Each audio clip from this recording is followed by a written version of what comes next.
Sending cold emails or DMs with no replies? You're not alone, my friend. But here's the truth. Most web designers do outreach in a way that immediately turns off clients. Let's fix that.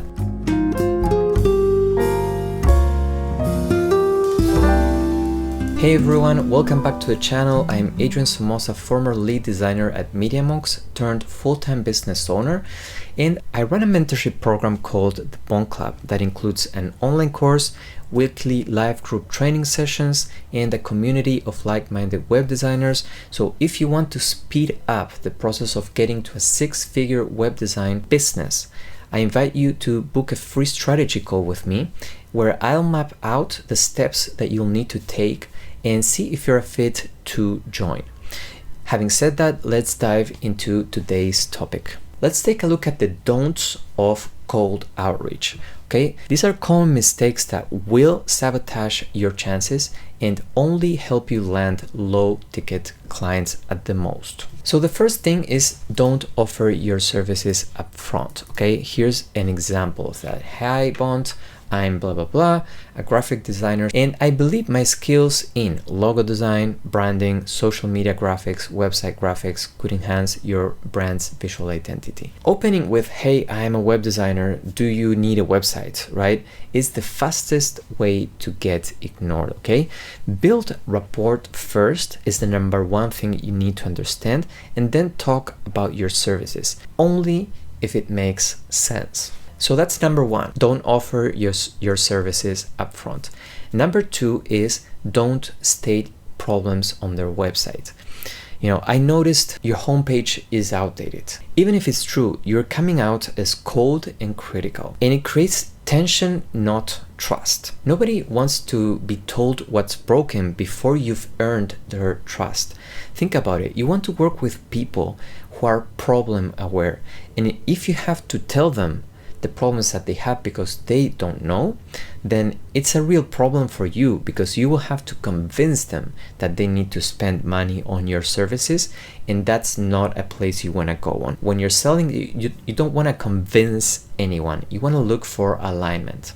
So number three is don't assume you know what they need. Maybe you think they need your services, but until you've heard their goals, their budget, and their timeline, you're completely in the guess game. Imagine, right? Do doctors DM you telling you, hey, seems like you have a headache, you need this pill, right?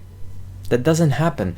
Guessing is really for amateurs, not experts. It would be much more wise to ask questions and diagnose first. So number four is don't assume they are a fit. Not every client is the right fit to work with you. Don't approach every business like you're definitely the solution, right? You're looking for alignment, not enforcing one, okay? Generalists or low quality service providers are willing to work with anyone, right? That only shows desperation. Experts look for clients who are a fit to work with them. And number five, don't mass send automated messages.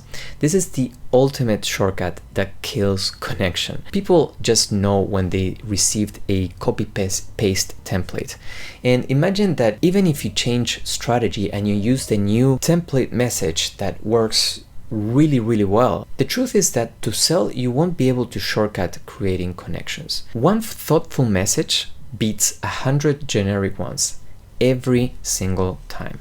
And trust me, I've worked with clients who tried thousands of outreach messages before, and I teach them strategies to connect and build relationships. When they do so, they start to see real tangible results and they start closing sales. So here are some of the do's, right? What actually works. First off, make it personal. So mention something real, right? Maybe a recent launch, a mission you align with, something they posted, right? Something that is real, that is authentic, not just a random compliment. And by the way, if it doesn't feel genuine to do this, don't do it. Number two, be friendly, right? Professional doesn't mean robotic. Be warm, curious, and human. Number three, spark conversation. Sometimes it's just better to ask open-ended questions and start a genuine human relationship and conversation than to just send an automated message and check the list and see how many responded, right? Your goal is not really a monologue, but actually dialogue, okay? Number 4, be genuine. You're not here to push, you're here to connect and maybe help if it's a fit. So be genuine. Don't do things that feel out of integrity or that don't feel genuine to you. And number 5, be tactful. Timing and tone matter. Approach with empathy, not ego, okay?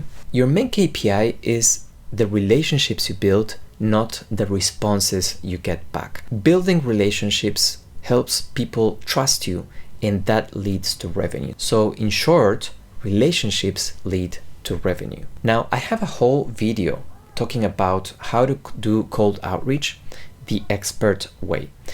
Check it out here. But if you're tired of being ignored, pitching the wrong way, or just unsure how to land consistent clients, apply to join the BONT Club. I'll look at your messaging, improve your strategy, and help you build a system that actually works, so you're never wondering where your next client is coming from. So click the link below for a free consultation. I'd love to hear your story and see how I can help you. That's it for today's video. Hope you found it valuable, and as always, my friend, let's bridge the gap one pixel at a time.